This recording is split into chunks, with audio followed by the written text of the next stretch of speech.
Education with Shantu চ্যানেলে তোমাদের সকলকে স্বাগত। এসভিএমসিএম স্কলারশিপ 2024 ও 25 শিক্ষাবর্ষে যারা আবেদন করেছিলে তারা কিন্তু অনেকেই টাকা পাওনি, কারণ তাদের কিন্তু ব্যাংক ভেরিফিকেশন ফেল দেখাচ্ছিল এবং তোমাদের ফরওয়ার্ডেড বাই HY দেখাচ্ছিল। তার জন্য কিন্তু আমি কিন্তু আগে একটা ভিডিও বানিয়ে দিয়েছিলাম এবং তোমরা কিন্তু অনেকেই কমেন্ট করে জানতে চাইছো তো তোমরা কেন এখনও টাকা পাওনি, এই ফরওয়ার্ড বাই HY আছে কেন, কবে টাকা পাবো। ব্যাংক ভেরিফিকেশন ফেল দেখানোর পরেও আমরা কিন্তু ব্যাংকে গিয়ে কথা বলে ব্যাংক সমস্ত কিছু ঠিক করার পরেও কিন্তু এখনও পর্যন্ত বিকাশ ভবন থেকে কিছু জানায়নি। তাহলে টাকা কি পাবো না, সেই সমস্ত কিন্তু আজকে জানাবো ভিডিওতে। যাদের ব্যাংক ভেরিফিকেশন ফেলড আছে বিভিন্ন কারণে, যাদের মিনর অ্যাকাউন্ট তাদের মেজর অ্যাকাউন্টে ট্রান্সফার করতে হবে, যাদের তোমাদের নাম ভুল আছে তা সেগুলোও কিন্তু তোমাদের কারেকশন করতে হবে, তোমাদের ডিটেলস যেখানে ভুল আছে সেগুলোও কিন্তু তোমাদের কারেকশন করতে হবে। যতদিন না তোমরা কিন্তু এগুলো করছো ততদিন কিন্তু টাকা পাবে না।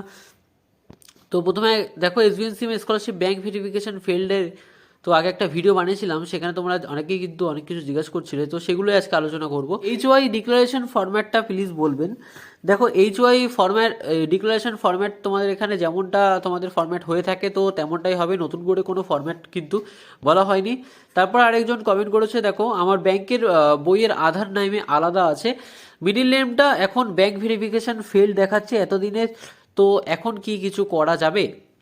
তো তোমাকে বলে রাখি, তোমার যেহেতু ব্যাংক ভেরিফিকেশন ফেল দেখাচ্ছে, তোমার আধার নামের সাথে কিন্তু মিডিল নেমটা কিন্তু আলাদা যেহেতু আছে, তাই তুমি কিন্তু আগেই তোমাদের আধার অফিসে গিয়ে তোমাদের কিন্তু ব্যাংকের সাথে আধারের যেই নামটা লিঙ্ক হবে সেই নামটাই কিন্তু দিতে হবে, অর্থাৎ সঠিক নাম যেন দুটোতেই থাকে ডকুমেন্টসে, নাহলে কিন্তু তোমাদের আবারও ব্যাংক ভেরিফিকেশন ফেল দেখাবে।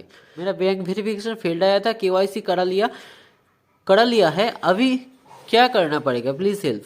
তো তোমাকে বলে রাখি, তোমার যেহেতু KYC করে নিয়েছো, তোমার যদি সমস্ত নামের সমস্ত কিছু ঠিক থাকে তাহলে কিন্তু তুমি ব্যাংকে যেহেতু তোমাদের ঠিক হয়েই গিয়েছে সেহেতু তুমি কিন্তু বিকাশ ভবনে যেতে পারো, সমস্ত ডকুমেন্টস নিয়ে বিকাশ ভবনে যাবে এবং সেখানে গিয়ে কিন্তু তুমি যদি জমা দাও তাহলে কিন্তু তোমার টাকাটা 2-1 দিনের মধ্যে কিন্তু স্যাংশন করে দেওয়া হচ্ছে।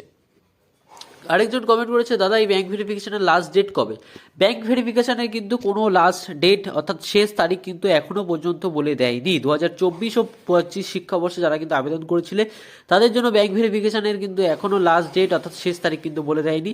তোমরা যত তাড়াতাড়ি সম্ভব তোমাদের যাদের ব্যাংক ভেরিফিকেশন ফেল দেখাচ্ছে, কেন ফেল দেখাচ্ছে সে তার কারণ জেনে তোমরা সেগুলোকে ঠিক করে তোমরা কিন্তু বিকাশ ভবন যত তাড়াতাড়ি পারবে তত তাড়াতাড়ি গিয়ে জমা দিলেই কিন্তু তোমরা 2-1 দিনের মধ্যেই কিন্তু তোমাদের টাকা দিয়ে দেওয়া হবে। আরেকজন কমেন্ট করেছে, দাদা আমার আধার কার্ডে পিঙ্কি আছে, ব্যাংকে পিঙ্কি আছে, এবং অর্থাৎ দুটো নামের মধ্যে কিন্তু দেখো বানান কিন্তু আলাদা আছে, PINKI এবং PINKY, পিঙ্কি আছে, তাহলে আমার ব্যাংক ভেরিফিকেশন ফেল দেখাচ্ছে, কি করব? তোমাকে বলবো আধার কার্ডে যেই তোমার নাম আছে সেই নামেই কিন্তু তোমাদের ব্যাংকের পাসবুক কিন্তু আপডেট করতে হবে, অর্থাৎ নতুন পাসবুকের জন্য ফর্ম ফিল আপ করতে হবে ব্যাংকে, যাতে তোমাদের আধার কার্ডের সাথে ব্যাংকের কিন্তু নাম যাতে এক থাকে, না হলে কিন্তু তোমার আবারও ব্যাংক ভেরিফিকেশন ফেল দেখাবে এবং তুমি এবছর টাকাটা পাবে না। দাদা আমার ব্যাংক ভেরিফিকেশন ফেল হয়ে গেছে কিন্তু অ্যাপ্লিকেশন অ্যাপ্রুভ, আমার পাসবুকে নামের স্পেলিং মিস্টেক ছিল, সেটা আমি KYC আপডেট করে নতুন পাসবুক নিয়ে দিয়েছি, এবার আমি কি করব? তো তোমার ক্ষেত্রে তোমার যেহেতু তোমার ব্যাংক ভেরিফিকেশন ফেল ছিল তোমার নামের ভুলের জন্য, তো তুমি এখন কিন্তু বিকাশ ভবন যাও, তোমার সমস্ত ডকুমেন্টস নিয়ে কিন্তু বিকাশ ভবন গিয়ে জমা দাও, 2-1 দিনের মধ্যেই কিন্তু তুমিও টাকা পেয়ে যাবে। আরেকজন জিজ্ঞেস করেছে যে লাস্ট ডেট কবে?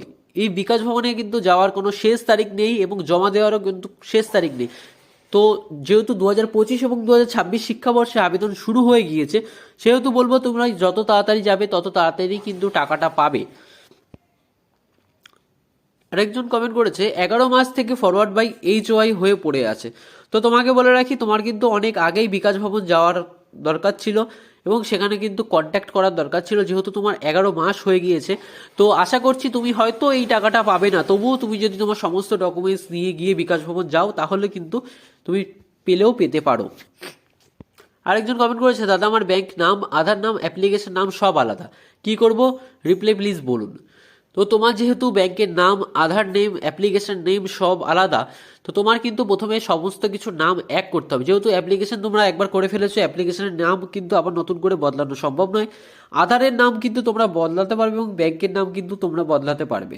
তো আধার নামের সাথে তোমরা যদি টাকাটা পেতে চাও এবার, তাহলে আধার নামের সাথে ব্যাংকের নাম কিন্তু একই রেখে অ্যাপ্লিকেশনে যেই নাম দিয়েছো সেই নামই কিন্তু রাখতে হবে, না হলে কিন্তু তুমি এবার টাকাটি পাবে না। আরেকজন কমেন্ট করেছে HOI না নিয়ে যাই। যদি HOI অনেকের HOI ডিক্লারেশন ফর্ম চাইছিল, তো HOI যদি ডিক্লারেশন ফর্ম যদি না নিয়ে যাও তাহলে কোনো অসুবিধা নেই, এটা ম্যান্ডেটরি করা হয়নি। তো 2025 এবং 2026 শিক্ষাবর্ষে যারা করবে তাদের জন্য কিন্তু শুধু এটি ম্যান্ডেটরি করা আছে। তো যেহেতু তোমরা 2024 এবং 2025-এ আবেদন করেছিল, তোমাদের কোনো ম্যান্ডেটরি করা হয়নি, তোমরা না নিয়ে গেলেও কিন্তু হবে। আরেকজন কমেন্ট করেছে, দাদা আমার ব্যাংকের KYC প্রবলেম ছিল, তো আমরা কি কোথায় কিছু করতে হবে নাকি এমনি টাকা ঢুকবে? তো তোমার যেহেতু ব্যাংকের KYC প্রবলেম ছিল, তোমার কিন্তু ব্যাংকে গিয়ে অবশ্যই যোগাযোগ করে KYC দিতে হবে। এবং তোমার যদি ব্যাংকের নামের সাথে আধার নামের বানান ভুল থাকে এবং অ্যাপ্লিকেশন নামের কোনো ভুল থেকে থাকে, তাহলে কিন্তু তোমার সেটিকে ঠিক করে নিতে হবে। আরেকজন কমেন্ট করেছে, মালদাতে কিভাবে বিকাশ ভবনে যাব? ইউনিভার্সিটিতে ব্যাংকের প্রবলেম সলভ করে আনতে বলেছিল, দেন ওরা জমা নেয়। ইউনিভার্সিটি জমা নিয়েছে, তো তোমাদের ইউনিভার্সিটি কিন্তু এটাই কাজ করে দেবে, সেটা নিয়ে তোমার কোনো চিন্তা করতে হবে না। বিকাশ ভবন না গিয়ে কি করে ঠিক করব? দেখো, তোমাকে বলে রাখি, যেহেতু তোমার অ্যাপ্লিকেশন ভেরিফিকেশন যদি ফেল্ড হয়ে থাকে বা ফরওয়ার্ডেড বাই HOI হয়ে থাকে, তাহলে কিন্তু তোমাকে অবশ্যই বিকাশ ভবন যেতেই হবে, না হলে কিন্তু এটাকে কোনোভাবে ঠিক করা যাবে না। দাদা আমারও SBMCM scholarship bank verification fail দেখাচ্ছে, বিকাশ ভবন যেতে কি কি ডকুমেন্ট লাগবে আর কয়দিন ডেট আছে? তো দেখো, প্রথম কথা, বিকাশ ভবন যেতে তোমাদের আধার কার্ডটি নেবে তোমরা, এবং তোমাদের ব্যাংকের পাসবুক নেবে এবং একটি করে জেরক্স নেবে, এবং তোমাদের অ্যাপ্লিকেশন ID এবং যদি ফরওয়ার্ডেড বাই HOI লেটার থাকে তোমাদের, সেটা কিন্তু নেবে, এবং অ্যাপ্লিকেশন ID এবং পাসওয়ার্ডটি কিন্তু তোমাদের মনে রাখতে হবে। এই কটি জিনিস নিয়ে গেলে কিন্তু তোমাদের হয়ে যাবে। এবং এর শেষ দিন এখনও তারিখ কিন্তু বলে দেওয়া হয়নি, যদি বলে দেয় তাহলে কিন্তু অবশ্যই জানিয়ে দেওয়া হবে।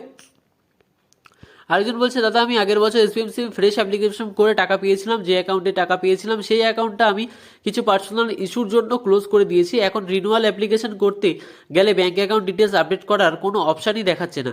এখন তাহলে কি করতে হবে? যেহেতু তোমার একবার SBMCM তুমি স্কলারশিপ পেয়েছিলে এবং সেখানে একটি ব্যাঙ্ক অ্যাকাউন্ট দেওয়া ছিল, তুমি পার্সোনাল কিছু ইস্যুর জন্য সেটাকে ক্লোজ করে দিলেও কিন্তু সেই অ্যাকাউন্টটাই তোমার এখন সেখানে কিন্তু শো করবে। তো সুতরাং বলবো তুমি সেই অ্যাকাউন্টটিকে আবার অ্যাক্টিভ করে নাও। যারা বিকাশ ভবন যেতে চাইছো তারা কিন্তু খুব তাড়াতাড়ি যাও, নাহলে কিন্তু এবছরে তোমরা কিন্তু টাকা কিন্তু পাবে না। দেখো, একজন কিন্তু কমেন্টও করেছে, বিকাশ ভবন গিয়ে জমা দিলেই কিন্তু পয়সা পেয়ে যাবে, আমি কিন্তু পেয়ে গেলাম। দেখো কমেন্টে কিন্তু তোমরা দেখতেই পাচ্ছ, অর্থাৎ বিকাশ ভবন গিয়ে কিন্তু তোমরা যদি জমা দাও 2-1 দিনের মধ্যেই কিন্তু তোমরা কিন্তু টাকাটা পেয়ে যাচ্ছ। দাদা আমার application approve and forwarded by HOI আছে, বাট ব্যাংক ভেরিফিকেশন ফেল দেখাচ্ছে, আমি কালকে যাব, আমি সব ডকুমেন্ট নিয়ে গেলে বিকাশ ভবনে কি সলভ হবে? অবশ্যই হবে। তুমি যদি বিকাশ ভবনে গিয়ে জমা দাও, তোমার 2-1 দিনের মধ্যে কিন্তু অবশ্যই টাকা ঢুকে যাবে। আচ্ছা, এখনো HOI টাকা কি পাবো না?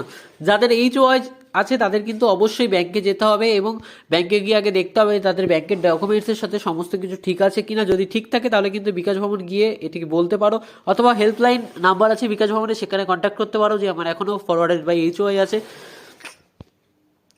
আরেকজন কমেন্ট করেছে, দাদা অ্যাপ্রুভ আছে, ব্যাংক ফেল ছিল, আবার গিয়ে ঠিক করেছি, কবে টাকা পাবো? তো তুমি কিন্তু 2-1 দিনের মধ্যেই কিন্তু তোমার টাকা কিন্তু ঢুকে যাবে। আমার ব্যাংক ভেরিফিকেশন ফেলড রয়েছে, এবার আমার নাম ঠিক করায় যেতে তো কিছুদিন প্রায় দিন 10-এর তারিখ হয়ে যাবে, ডিসেম্বরের 10 তারিখ হয়ে যাবে। তো তাহলে কি কোনো অসুবিধা হবে? তো তোমার কোনো অসুবিধা হবে না, কিন্তু যত তাড়াতাড়ি তুমি যেতে পারো তত তাড়াতাড়ি কিন্তু ভালো হবে। দাদা আমি SBMCM স্কলারশিপ অ্যাপ্লাই করার আগে আধার কার্ডে ব্যাংকের অ্যাকাউন্ট ডিটেলস কারেকশন করেছি, তবুও আমার ব্যাংক ভেরিফিকেশন ফেল দেখাচ্ছে, এখন কি করবো বলো প্লিজ? আচ্ছা, যাদের এখনও ব্যাংক ভেরিফিকেশন ফেল দেখাচ্ছে তাদের কিন্তু আগে দেখতে হবে যে আধার কার্ডের সাথে কিন্তু ব্যাংকের নাম যদি এক থাকে এবং অ্যাপ্লিকেশনে যদি নাম এক থাকে, তাহলেই কিন্তু তোমরা অ্যাপ্লিকেশনটা অ্যাপ্রুভ হবে, নাহলে কিন্তু ফেল দেখাবে bank verification. Forwarded by HOI হয়ে পড়ে আছে, টাকা কি পাবো সেই ফেব্রুয়ারি থেকে যেহেতু তোমার ফরওয়ার্ডেড বাই HOI হয়ে পড়ে আছে, তোমার কিন্তু এতদিনে SBMCM স্কলারশিপ তো অর্থাৎ বিকাশ ভবনে কিন্তু তোমার যাওয়া উচিত ছিল, এবং সেখানে গিয়ে কিন্তু কন্ট্যাক্ট করা উচিত ছিল।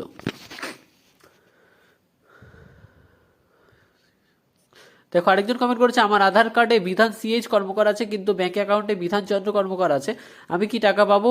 আমি আগে স্কলারশিপ পেয়েছি, আমি এখন কি করব প্লিজ রিপ্লাই। তুমি অবশ্যই টাকা পাবে, যেহেতু তুমি আগে টাকা পেয়েছো এখনো পাবে, তবে তুমি আধার কার্ডের সাথে ব্যাংকের নামটা কিন্তু একই করে নেবে, না হলে কিন্তু পরে সমস্যা হতে পারে। কবে যাবো দাদা? যে কোনো দিন তোমরা কিন্তু যেতে পারো বিকাশ ভবনে, তবে রবিবার বাদ দিয়ে কিন্তু তোমরা যে কোনো দিন বিকাশ ভবনে যাবে। তো সমস্ত ডকুমেন্ট যেগুলো ভিডিওতে বলা হয়েছিল সেগুলো কিন্তু নিয়ে যাবে, অর্থাৎ তোমরা আধার কার্ড, পাসবুক ব্যাংকের, এবং অ্যাপ্লিকেশন ID, এবং তার এক কপি জেরক্স কিন্তু অবশ্যই নিয়ে যাবে। তো ভিডিওটি তোমাদের কেমন লাগলো তা কিন্তু অবশ্যই জানাবে। SBM সংক্রান্ত সমস্ত আপডেট সবার আগে কিন্তু পেতে চ্যানেলটিকে অবশ্যই সাবস্ক্রাইব করে দেবে।